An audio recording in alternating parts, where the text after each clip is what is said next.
I thought I was the last person in the building that night, until I heard footsteps behind me that didn't belong to me. The rain had started sometime in the late afternoon, but by the time the clock on my computer hit 8 p.m., it had turned into a full storm.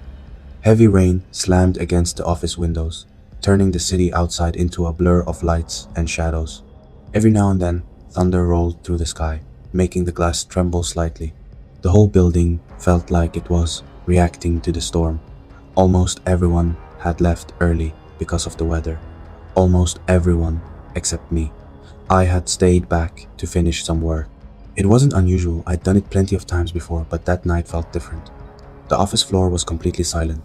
No phones ringing, no keyboards clicking, no low conversations in the background. Just the faint hum of electricity and the constant sound of rain outside.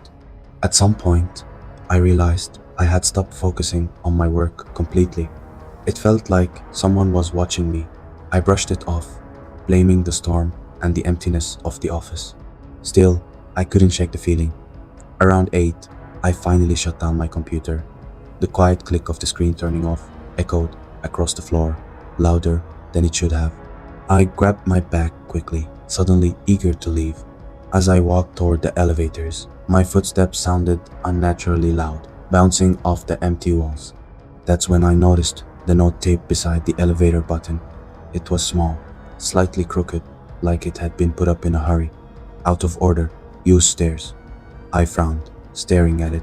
The elevator had been working perfectly fine earlier. For a moment, I just stood there, hoping the doors would open anyway. They didn't. A loud crack of thunder made me flinch, and I exhaled slowly before turning toward the stairwell. The moment I pushed the door open, the sound of the rain grew louder, echoing through the narrow concrete space. The air inside felt damp and cold, carrying a faint musty smell, like the stairwell hadn't been used all day. I stepped inside, and the heavy door shut behind me with a dull thud that made me jump slightly. I started walking down. Each step echoed sharply. Step, step, step! The sound felt too loud, too clear in the empty stairwell. I tried to ignore it, wrapping my arms around myself slightly as I kept moving. Then I heard it. Another step. I froze instantly, my breath catching in my throat. The sound hadn't come from me. Silence followed. I stood there, completely still, listening as hard as I could. But there was nothing, just the distant rumble of thunder and the sound of rain. I let out a shaky breath and forced a small laugh. It's just an echo, I whispered to myself. I started walking again. Step, step, step. This time, there was no doubt. The second footstep came just a moment after mine, slightly off rhythm, like someone was following me. My heart started pounding. I stopped again and slowly turned around, looking up the stairwell. The dim emergency lights flickered weakly, casting long, uneven shadows across the walls and steps. No one was there. I swallowed hard and turned back, forcing myself to keep moving. But now, I couldn't ignore it. Every step I took was followed by another one behind me, not perfectly in sync, slightly delayed, closer, watching. I started walking faster. The footsteps behind me matched my pace. My breathing grew heavier. As I reached the next landing, I turned quickly, hoping desperately to see someone, anyone. But the stairwell was empty, completely empty. That's when I noticed the water. There were wet marks on the steps. I frowned and stepped closer, my stomach tightening. Footprints, bare footprints, fresh. They were leading down the stairs toward me.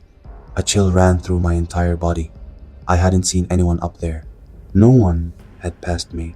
So where had they come from? Then I heard it, a slow, dragging sound coming from above. My body went completely still. Every instinct told me not to look, but I did. Slowly, I lifted my head. At the top of the stairs, something stood there. A figure, tall and unnaturally still. Its head tilted slightly to one side in a way that didn't feel human. Water dripped from its body, falling onto the steps with soft, wet sounds. Its arms hung loosely, like they didn't sit right on its body. I couldn't see its face clearly, but I knew it was looking at me. I couldn't move. I couldn't even breathe. Then it moved, One step down, a wet sound echoed, then another and another.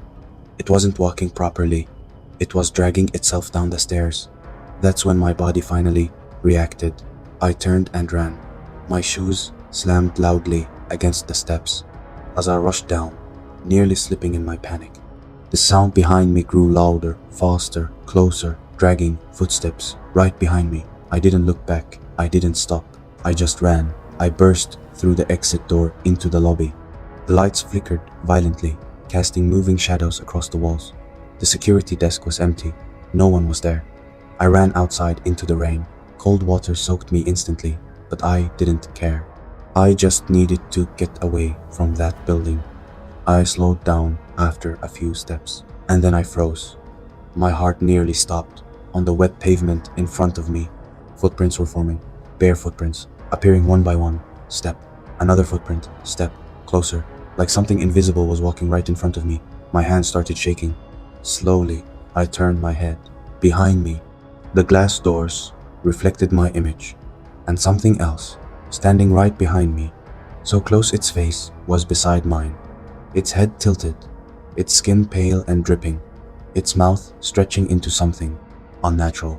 And then, right next to my ear, I heard it whisper, "You left me upstairs."